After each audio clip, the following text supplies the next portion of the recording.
Iran Israel યુદ્ધની સીધી અસર હવે જામનગરના વિશ્વવિખ્યાત બ્રાસ ઉદ્યોગ પર જોવા મળી રહી છે, જેના કારણે સ્થાનિક ઉદ્યોગકારોની મુશ્કેલીમાં વધારો થયો છે। યુદ્ધની સ્થિતિને લીધે નિકાસ ઠપ થતા કરોડો રૂપિયાનું ટર્નઓવર અટકી પડ્યું છે।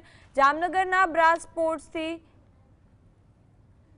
સૌથી વધુ નિકાસ યુરોપિયન અને ગલ્ફ દેશોમાં કરવામાં આવે છે, પરંતુ હાલ પરિવહન અને ઓર્ડરમાં વિક્ષેપ પડતા આર્થિક ફટકો પડ્યો છે અને બ્રાસ સિટીની રફતાર થંભી ગઈ છે।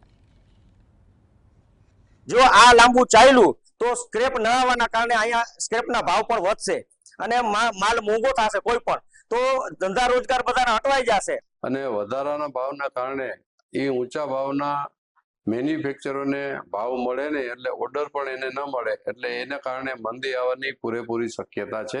મહામંદી ચાલી રહી છે અને આનાથી યુદ્ધના કારણે વધારે મહામંદી આવશે।